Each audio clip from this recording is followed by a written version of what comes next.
था। आइए आज हम नेक्स्ट पढ़ते हैं लाइसोसोम। लाइसोसोम जो है, इसमें पहले तो ये याद रखो कि ये मेम्ब्रेनस है, यानी मेम्ब्रेन बाउंड, यानी इसमें भी सिंगल मेम्ब्रेन होगी, बिल्कुल ईआर गोल्जी बॉडी की तरह।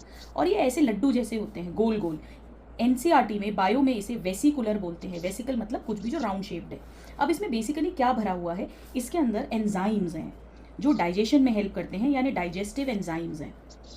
डाइजेस्टिव एंजाइम्स जैसे भाई अगर हमने पूड़ी खाई है, पराठा, रोटी, तो उसमें कार्बोहाइड्रेट है, तो उसे डाइजेस्ट करने के लिए अमाइलेज होगा, स्टार्च को डाइजेस्ट करने के लिए।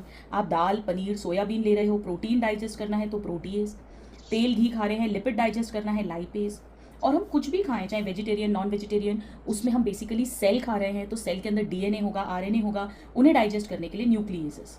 सो डाइजेस्ट, हम कह सकते हैं these enzymes digest carbohydrates, proteins, fats या लिपिड्स एंड न्यूक्लिक एसिड्स।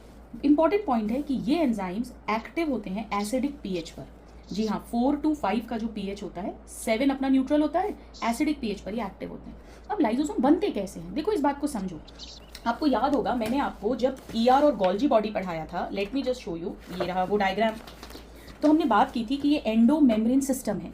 तो ईआर के अंदर जो प्रोटीन और लिपिड बनेगा, आरईआर एसईआर में, वो गोल्जी बॉडी में जाएगा, वहाँ उसके पैकेट्स बनेंगे। अगर उसमें शुगर ऐड करना है, यानी ग्लाइकोलिपिड, ग्लाइकोप्रोटीन तो फॉर्म होगा, और वहाँ से पैकेट्स निकलते हैं सेल के अंदर, सेल के बाहर, जहाँ ज़रूरत है।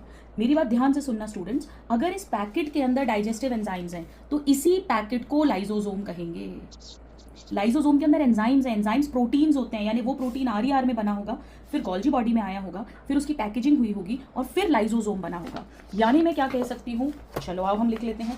यानी हम ये कह सकते हैं कि they are formed by process of packaging in Golgi body.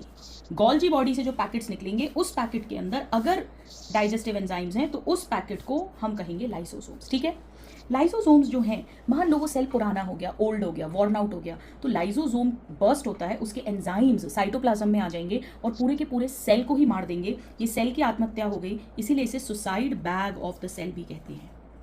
तो अब समझ आया कि ईआर, गोल्जी बॉडी और लाइसोसोम आपस में कैसे फंक्शंस कोऑर्डिनेटेड हैं।